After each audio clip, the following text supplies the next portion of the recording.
Greyhound racing has been in decline for decades, but this government has handed the greyhound industry 94 million over its term in office, and they've actually increased funding this year by €4.1 million. And this year, like every other year, I have to ask the question, why?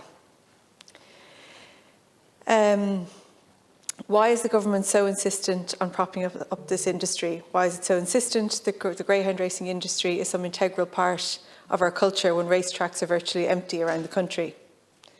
Ireland is one of only 7 countries in the world where commercial greyhound racing is still legal in 2024. And in one of those countries, the US, it only remains legal in 5 states. Is it any wonder that it's been banned everywhere else? After RTE revealed in 2019 as many as 6,000 dogs a year were being culled for not being fast enough, the Greyhound Board introduced a deeply flawed traceability system in 2021.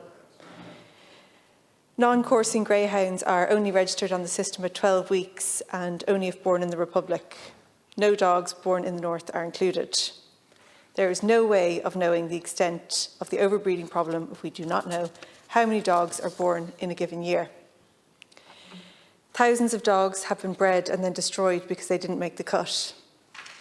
Destinations for exports of dogs to any country other than the UK are not recorded on the system, despite the fact that we know Irish greyhounds are still sold to China and Pakistan, both countries with horrendous animal rights records. According to that 2021 data, of the 7,135 greyhounds registered as still being in Ireland, 27% are dead.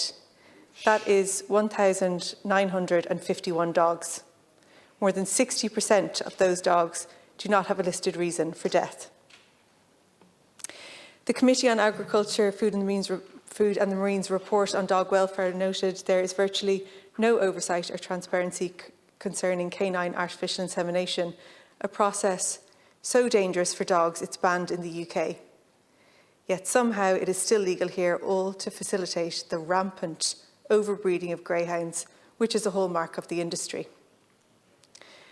Why will this government not acknowledge what the overwhelming majority of the country clearly knows, which is that greyhound racing is a cruel industry which has no place in a modern society? Of course, there are breeders and trainers who love and care for their dogs, but they're operating within an industry with rampant animal welfare abuses, injuries, fatalities, overbreeding, and culls. The public isn't behind it, tracks are emptying, and yet the government continues to keep the industry on life support, throwing millions of taxpayers' money at it every single year. The continued support of political parties in government and opposition for state funding of this cruel industry honestly shocks me every year. The Green Party's stance remains a particular disappointment, having a long-standing position of opposing the practice.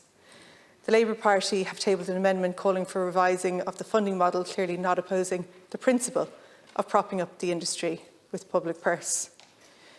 Sinn Féin last year voted in favour of the funding, and I hope this will not be repeated tomorrow evening. I fully expect that the motion, despite all these glaring, unaddressed issues, will pass, not with the support of the majority of the public, but somehow with the support of the majority of parties in this chamber. One of the things that has just really stood out to me since becoming elected is the power of an organised lobby group. And the greyhound racing industry's lobby just epitomises it.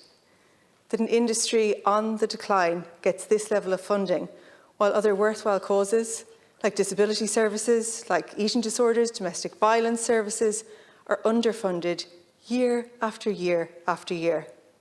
They don't have the same kind of organised lobby, and public funding to the greyhound racing industry is constantly met. The importance of the industry to the survival of rural communities is fantasy. If parties in this chamber are so convinced of its importance and its popularity, why not let it survive on a commercial basis? The Minister, the Government, the Labour Party, Sinn Féin and some independent TDs do not want that, because they all know the support is not there and that the industry would simply collapse without the annual handout of taxpayer money. When will they face reality and end state subsidy for this cruelty?